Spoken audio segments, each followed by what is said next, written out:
Hi and welcome to my very first devlog video. So I'm creating this new devlog series where you can follow along in my creation process of my side project Crypts of Dasheria. This is also my very first attempt at any kind of voiceover videos or voiceover series for YouTube, so it's kind of nerve-wracking to sit here and talk to yourself and publish it, but it's also quite exciting and I get the chance to interact with the whole community of game developers. So I hope you'll follow along and enjoy what you see.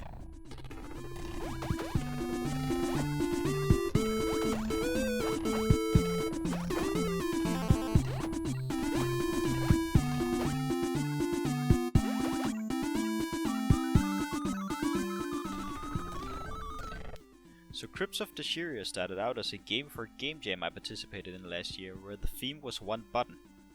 I decided to make an action game where you dash around killing enemies, where your attacks and your movement are bound to the same key, to play around with this idea of dual purpose design. So I started the first day of the Game Jam by creating a small prototype where enemies came running at you and you could dash through them, killing them instantly. And every time you would dash through an enemy and kill them, you would get a dash back because you only have a limited amount of dashes available. At the end of day 1, I was satisfied with the outcome of the prototype, so I decided to keep it as my entry for the Game Jam.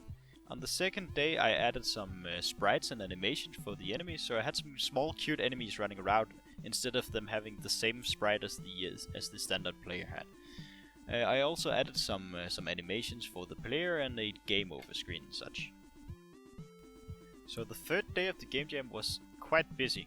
I managed to implement a functioning wave system where the enemies would spawn increasingly faster, and they would also increase in size, or the waves would increase in the number of enemies. After I had implemented the wave system, I managed to implement some sort of work-in-progress shop system that would spawn after every third wave. The shop allowed the player to buy upgrades to his dashes, so he could have more max dashes, or he could dash longer, or he could dash the same distance but faster. The fourth and final day of the Game Jam was spent in the name of crunch and polish. First off, I finished the shop system for the game, so you could actually see what you were buying, and you could see how much money you had, and upgrades actually cost money now. And after that, I spent some time polishing graphics and the features and such. So I added some death animations and some blood to the enemies. I added some health visualization, and I added some gold visualization, and all these kind of small bug fixes and tweaks and stuff. And thus the Game Jam was over, and I managed to complete the game in time and upload it before the time ran out, with a lot of time left actually.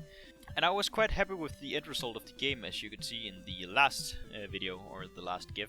I was quite happy to see the overall results of the Game Jam, because people actually liked to play it a lot.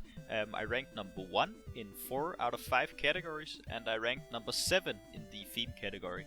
Keep in mind, it was a smaller Game Jam, but I still think the result speaks for themselves, and I'm quite proud of it. Okay, so now that you've seen the Game Jam version of the game, I'd like to show you the current version of the game that I'm working on right now. As you can see, I've added some form of main hub or main menu. There's currently 4 buttons. There's the Eternal button, which is like this endless horde mode that you saw in the Game Jam version of the game.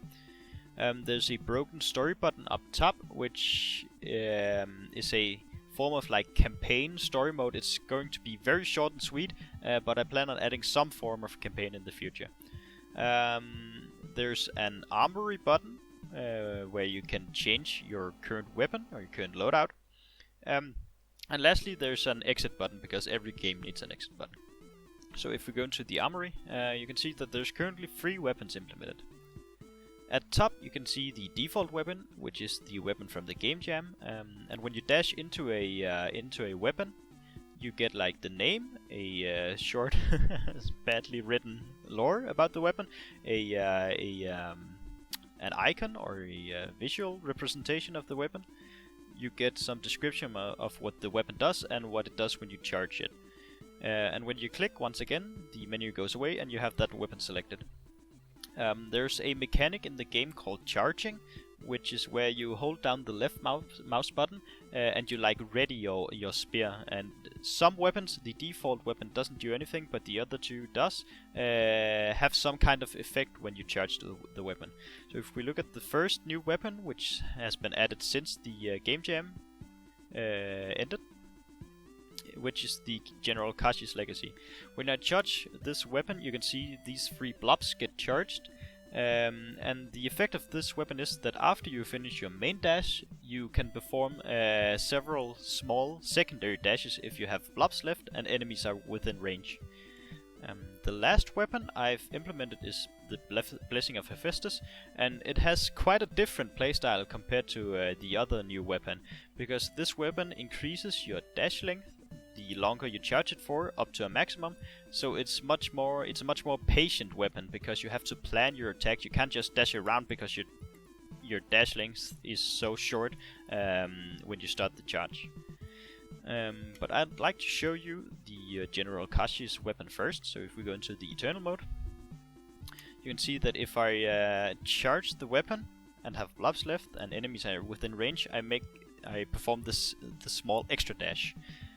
You can probably also see, if you pay attention, that I've changed some things in here in the Endless mode since the game jam. I've updated the tile set. I have implemented some torches around the room to give some light and some life to the game.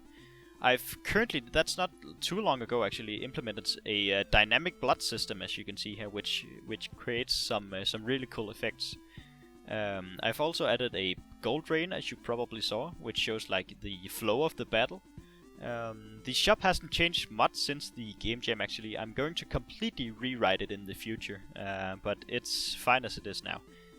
So if we buy an upgrade and continue onwards, but yeah, that's pretty much the game as of now. The horde mode works the same as the game jam version did, where the enemies spawn in increasingly larger waves and with smaller intervals the further you get.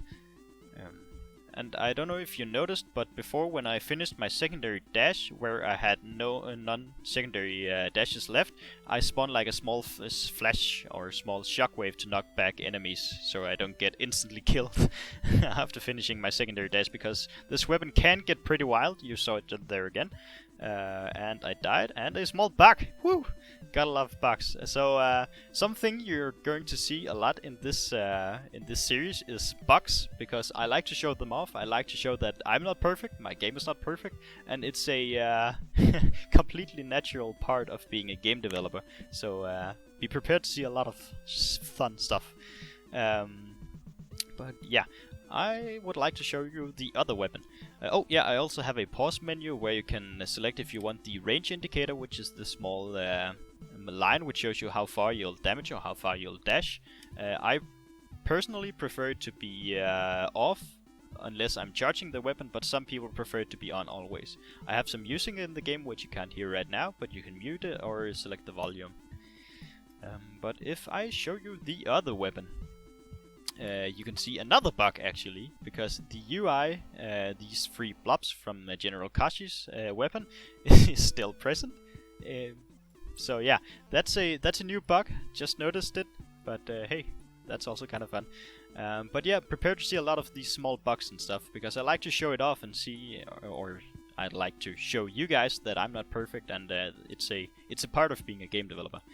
But as you can see, this weapon is quite different, because you have to really time your dashes, so you don't end up in a situation where you're getting swarmed and you have to spam your dash to get around. You can also see like these blue lines, which is a disintegration effect I'm currently working on actually, because when you get hit you lose a life. You can see I only have 1 life left. And all enemies that are currently spawned get destroyed. You won't get any gold from them, and you won't get any points, so you can't use it as some form of wave clear. But that is actually the game as of now. I hope you enjoyed this small preview and find it somewhat interesting. So that's all for today, I'm afraid. Thank you so much for watching, if you've stuck with me for the entire video. If you want to follow this game process and this devlog, you can follow me on Twitter. You can see my handle here, where I post small updates whenever I have something, or you could subscribe to my YouTube channel and hit the bell, and you can get a notification whenever I post a new video. I am not sure how this video series is going to be made. I'm hoping for a release every second week. It might be once a month, I'm not sure yet, only time will tell. But I hope you will follow my journey, both in the game development world and also in the world of creating videos for YouTube. I'll try to improve my performance and my video quality over time. Hopefully I can get a new mic so you won't have to listen to me blowing into my microphone all the time, and maybe I'll stop saying all the time. That would be quite nice. But thank you for this time. If you want to try out an earlier version of the game, there's a link in the description. I believe the new weapons have been added to that version, but it's a bit older. But have a nice day, and hope to see you on the next video.